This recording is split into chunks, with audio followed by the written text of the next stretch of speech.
பேரறிஞர் அண்ணா உலக பந்தில் தமிழ் பேசும் மக்கள் எங்கெங்கு இருக்கிறார்களோ அங்கெல்லாம் அவர்தம் இதயமெல்லாம் நிறைந்திருக்கும் தலைவர்.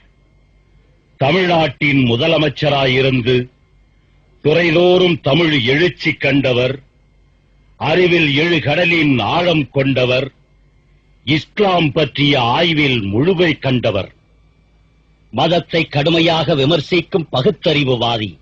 எனினும் இஸ்லாம் என்கிற போது அவர் இதயம் கனிந்து திறந்து பேசுவதை காணீர். இஸ்லாம் என்பது ஒரு மதமல்ல, அது ஒரு சிறந்த மார்க்கம். இஸ்லாமிய மார்க்கத்தை உலகத்தின் பல்வேறு நாடுகளிலும் கொண்டாடுகிறார்கள். இஸ்லாத்தின் மார்க்கம் சிறந்ததொரு மார்க்கமாக இருப்பதால் உலகில் உள்ள பெரும் குணவான்கள் இஸ்லாத்தை ஒரு மதமாக கொள்ளாமல் ஒரு மார்க்கமாகவே கருதுகின்றனர். இஸ்லாமிய மார்க்கம் ஏன் சிறந்ததென போற்றப்படுகிறது என்றால், மனிதனுக்கு என்னென்ன ஐயப்பாடுகள் தோன்றுகின்றனவோ அவற்றையெல்லாம் நீக்கக்கூடிய வகையில் அதிக நல்ல கொள்கைகள் அதில் இருக்கின்றன. நபிகள் நாயகத்தின் போதனைகளில் ஒன்று ஆண்டவனுக்கு இணை வைத்தல் ஆகாதென்பதாகும். இந்த போதனையை நான் சற்று கொஞ்சம் நெக்குறுக எண்ணி பார்த்து மகிழ்ந்திருக்கிறேன். ஏன் நான் இந்த போதனையை சிறப்பாக கூறுகிறேன் என்றால், இப்போதனை மனிதனை சிந்திக்க தூண்டுகிறது. ஆண்டவனுக்கு இணை வைத்தல் ஆகாது, ஏன் இணை வைத்தல் ஆகாது என்றெல்லாம் சிந்தனைக்கு வேலை கொடுத்து ஆண்டவன் இப்படி இருக்கக்கூடும் என்று சிந்தனை முடிவடைவதில்லை. எனவேதான் பழத்தமிழ் மக்கள் கண்டிலர் விண்டிலர், விண்டிலர் கண்டிலர், பார்த்தவர் சொன்னதில்லை, சொன்னவர் பார்த்ததில்லை என்று கூறியிருக்கிறார்கள். கடவுள் தன்மையின் தத்துவமே இதுதான். ஆண்டவனுக்கு இணை வைத்தால் ஆண்டவனுக்கு முன் ஒருவரை வைக்க வேண்டும். அந்த ஒருவர் யாராக இருக்க வேண்டும்? யாருக்கு தெரியும்? அதனால் தான் ஆண்டவனுக்கு இணை வைத்தல் ஆகாது என்ற போதனையை நபிகள் நாயகம் அவர்கள் கூறியிருக்கின்றார்கள். மற்ற மார்க்கத்தில் இணை வைத்து கூறிய காரணத்தால் தான் எங்களை போன்றவர்களுக்கு ஏராளமான ஆச்சரியங்கள் தோன்றின. இஸ்லாத்தில் எனக்கு மற்றும் ஒன்று பிடித்திருக்கிறது. அது மனிதனை மனிதனாக ஆக்குவது, மனிதனை முழு மனிதனாக ஆக்குகிறது. இஸ்லாத்தில் இன்னொரு சிறப்பு, இஸ்லாத்தில் யார் சேர்ந்தாலும் ஜாதியை மறைத்து விடுகிறது. முதுகுளத்தூர் ஒருவர் தலையை ஒருவர் சீவிக்கொள்ளும் தேவர் தாழ்த்தப்பட்ட மக்களானாலும் சரி மற்றும் எவரானாலும் சரி, எவர் இஸ்லாத்தில் சேர்ந்தாலும் சரி ஜாதியை நீக்கி விடுகிறது இஸ்லாத்தின் கொள்கை. இதனால் அது என்னை மிகவும் ஈர்க்கக்கூடிய கொள்கையாக இருக்கிறது.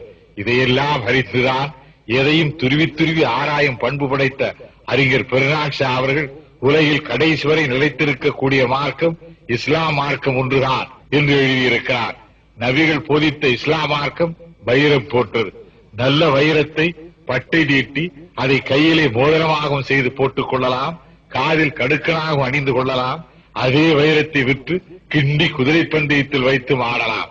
ஆனால் வைரத்தை பயன்படுத்துவதிலிருந்துதான் அந்த பயனின் தரத்தை நாம் அறிந்து கொள்ள முடியும். அதே போல இஸ்லாம் மார்க்கம் என்ற வைரம் யாருக்கும் எந்த இடத்திலே எப்படி பயன்படுகிறது என்பதிலேதான் மாண்பு உணரப்படும். இவ்வாறு அறிஞர் அண்ணா அவர்கள் 1957 ஆண்டு அக்டோபர் மாதம் 7ஆம் தேதி சென்னை கடற்கரையில் நடைபெற்ற மீலாத் விழாவில் பேசினார். அதன் பிறகு அண்ணா அவர்கள் 1966 ஆண்டு மார்ச் மாதம் 21ஆம் தேதி அபிவிருத்தீஸ்வரம் பள்ளிவாசலில் நிகழ்ந்த பொது வரவேற்பின் போது அண்ணா அவர்கள் ஆற்றிய உரையின் ஒரு பகுதியில், எல்லா மதங்களின் ஆராய்ச்சியிலும் அதில் உள்ள குறைநிறைகளை ஓரளவு கண்டறிந்தவன். என்னுடைய பொதுவாழ்வின் தொடக்க காலத்தில் நான் மேடையை தேடி பிடிக்க வேண்டியவனாயிருந்தேன். வலிய வரும் அழைப்பெல்லாம் பொதுவாக மதச்சார்பான மேடைகளாகவே இருந்தது. இந்த சந்தர்ப்பம் என்னை மத ஆராய்ச்சியில் வலியவே தள்ளிவிட்டது. ஒன்றினை அறிய அதில் எழும் ஐயங்கட்காக மற்றொன்றை தேடி பிடித்து படிக்கும் ஆர்வம் ஏற்பட்டு படிப்படியாக முக்கிய நூல்களை படித்து முடித்துவிடும் நிலைக்கே கொண்டு வந்து விட்டது. எனக்கும் இஸ்லாத்துக்கும் ஏற்பட்ட பிணைப்பு இந்த வகையில் ஏற்பட்ட பிணைப்பல்ல. நான் வாழும் காஞ்சிபுரம் ஒலிமுகமது பேட்டை இஸ்லாமிய நண்பர்களுடன் சகோதர வாழ்க்கை நடத்தியவன் நான். இஸ்லாத்தை பற்றியும் அதன் இன்னிலக்கியமான இறைமறை திரு குர்ஆனை பற்றியும் நான் அறிந்து கொள்ளும் வாய்ப்பு என் இளமை காலத்தில் பென்சமர் புரிந்து சாதிக்க முடியாத சாதனைகளை கூட நபிகள் பிரானின் இன்சொல்லும் புன்முறுவலும் தனக்கே உரிய தனித்த ஆயுதமான பொறுமையினாலும் வெற்றி கொண்டிருக்கிற சக்தி அண்ணலின்பால் எனக்கு அளப்பரிய பக்தியை உண்டாக்கியது.